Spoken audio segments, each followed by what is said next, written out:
પોરબંદર પંથક અને તેમાં રાજીવનગર વિસ્તારના આપને ગ્રાઉન્ડ ઝીરો રિપોર્ટિંગ બતાવી રહ્યા છે। ગ્રાઉન્ડ પરથી જ્યાં પરિસ્થિતિ બગડી છે અને જ્યાં વિકટ સ્થિતિ છે, પાણી ભરાઈ ગયા છે અને એ સ્થિતિની વચ્ચે અમારા રિપોર્ટર્સ કે જેઓ તમામ એક જાણકારી આપણા સુધી પહોંચાડી રહ્યા છે, એક ઘટના આપણા સુધી પહોંચાડી રહ્યા છે।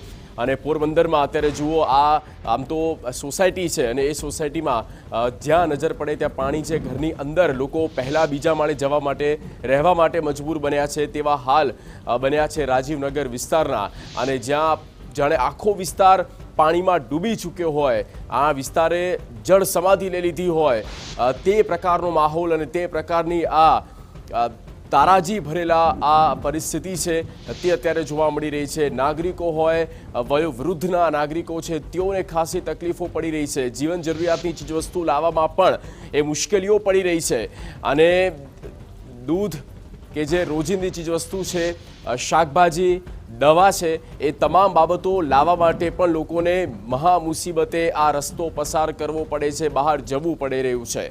આ સાથે જ ભાજપના ધારાસભ્ય અર્જુનભાઈ મોઢવાડિયા આપણી સાથે જોડાયેલા છે। અર્જુનભાઈ, રાજીવનગર વિસ્તારના હાલ આપને પણ ખ્યાલ હશે, શું આપની પાસે પ્રાથમિક માહિતી છે? કેટલું પાણી ભરાયું છે? કોઈ ત્યાંના પ્રશાસનિક અધિકારીઓ સાથે તમારી વાતચીત થઈ ખરી? એ વિસ્તારની મેં સવારના જ મુલાકાત લીધી હતી અને પાછા બપોરે પણ ગયો હતો ત્યાં, અને ત્યાં નગરપાલિકાના પ્રમુખશ્રી અને નગરપાલિકાના અધિકારીઓ અને ત્યાં અહીંયાના સ્થાનિક પ્રાંત અધિકારી સહિતના બધા અધિકારીઓ સાથે ત્યાં એ નિરીક્ષણ કર્યું હતું।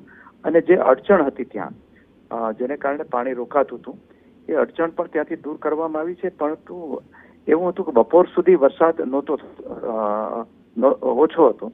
બપોર પછી ફરી પાછો વરસાદ થયો છે, એટલે થોડી સ્થિતિ જે સુધારવાની આશા હતી એમાં થોડું વિલંબ થયો છે।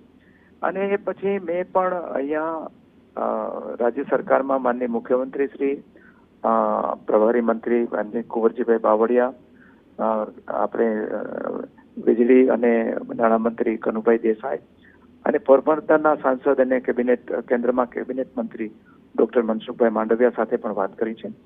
અને રાજ્ય સરકારમાંથી જે પાણી ઉલેચવા માટેના જે પંપ આવે છે, એ પંપ તાકીદે આવે એ માટે પણ સૂચના અપાઈ ગઈ છે। એ ઉપરાંત અમે સ્થાનિક રીતે પણ સ્થાનિક ઉદ્યોગ ગૃહો પાસેથી પંપ મેળવીને એના મારફત ડી વોટરિંગ કરીને પાણીનું લેવલ ઓછું થાય એના માટે કોશિશ કરી રહ્યા છે, અને લોકો પણ ખૂબ સહકાર આપી રહ્યા છે। અહીંયા મોટો પ્રશ્ન, અહીંયા જે નીચાણવાળા વિસ્તારોની અંદર પાણી ભરાવાની સાથે વીજ સપ્લાય ખોરવાયો એનો છે।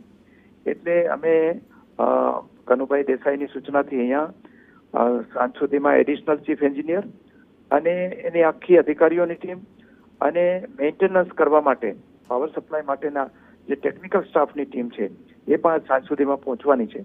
એટલે એમાં પણ સ્થાનિક વહીવટીતંત્રને મદદ મળી રહેવાની છે। એટલે અહીંયા જે લોકોની મુશ્કેલીઓ છે એ ઓછી કરવા માટે તંત્ર ખૂબ સજાગ છે અને અત્યારે મહેનત કરી રહ્યા છે બધા।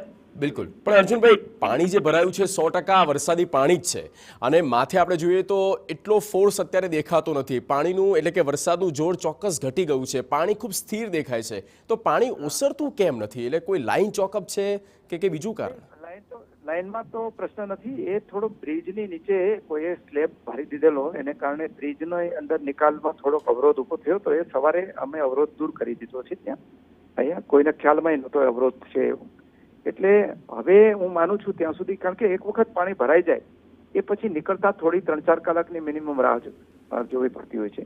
વરસાદ બપોર સુધી થંભી ગયો હતો, પણ પાછા બપોર સુધી પછી પાછો વરસાદ શરૂ થયો, 3 કલાકથી વરસાદ ચાલુ છે। હવે અત્યારે થોડો થંભો છે, એટલે હું માનું છું ત્યાં સુધી જો વરસાદ ન આવે તો 4-5 કલાકની અંદર આ વિસ્તાર, જે રાજીવનગર વિસ્તાર છે, એમાં રાહત થાય એવું છે। પણ બોખેરા વિસ્તારમાં તો થોડો હજી વધારે સમય પાણીનો નિકાલ થવાનો છે। ઓકે અર્જુનભાઈ, તમે બહુ મોટી વાત કરી કે 4-5 કલાકની અંદર પાણી ઓસરવાનું થઈ જશે શરૂ, અને ઓસરી પણ જશે લગભગ, એવું આપ કહી રહ્યા છો।